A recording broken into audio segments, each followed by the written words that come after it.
When you take the on-ramp onto the highway, which lane is your preferred lane? Do you like to drive in the fast lane, the slow lane, or the middle lane that gives you those options?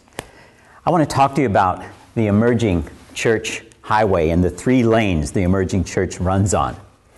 I'm Dr. Rick Durst, and I teach Christian theology at Golden Gate Baptist Theological Seminary.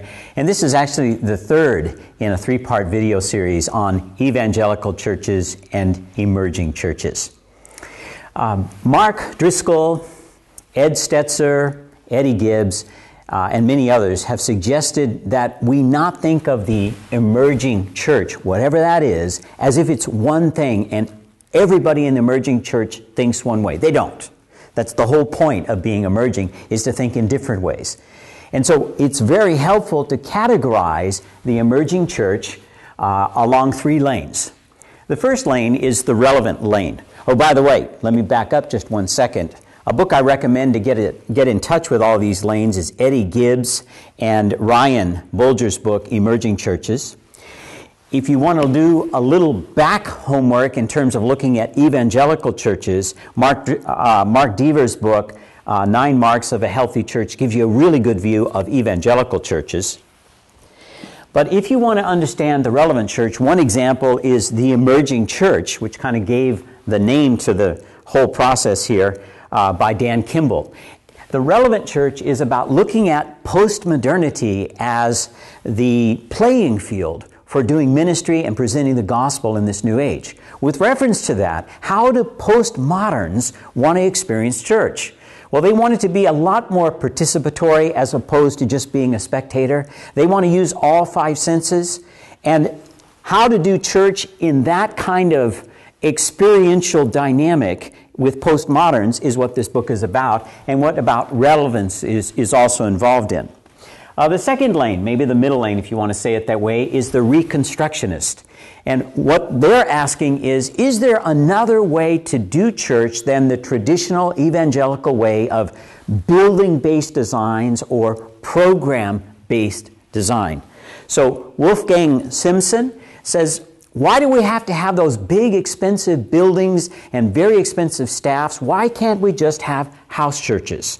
And he calls this book Houses That Change the World. And it looks at reconstructing the way that we think about doing church. Not so much doctrinally, but structurally.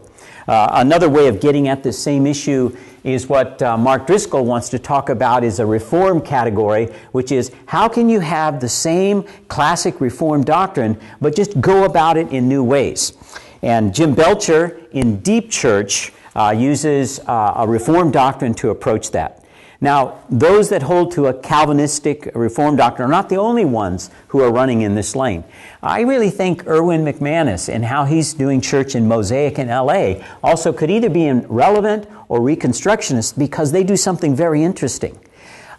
Anybody can be a member of their church, but to be on volunteer staff, that's when you step into a personal commitment to Christ, a trust in Scripture. And so they're trying to recruit people on the staff and train them as volunteers. I like that distinction. Anyone can come and be a part of Mosaic, but to be a volunteer staff member, they have those standards that they put in place. That makes a lot of sense to me.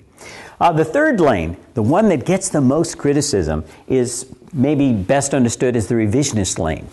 And Brian McLaren has published much in this line, The Church on the Other Side. One book that's controversial right now, just published by Rod Bell, Love Wins, and gives me an example of understanding how to revise standard doctrine. What he wants to do in that is say that Orthodox Christianity is a very wide stream, and universalism has always been in that stream. And so he wants to make a case to understand universalism is a part of Orthodox Christianity, and that means that love wins, which is the title of his book.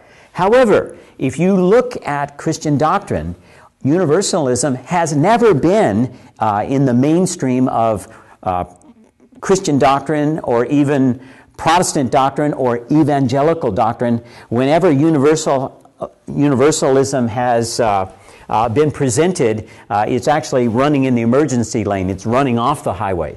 And so necessarily criticism has been there. All I'm saying is this. As soon as you hear the word emergent church, please don't let your blood pressure go up. Ask yourself, well, what kind of emerging church are you talking about? Are you talking about the issue of relevance, reconstructionist, or revisionist? So I hope this gives you some categories for understanding the emerging church in a way that you can process it more fairly and more truthfully and more helpfully. Thanks so much for watching.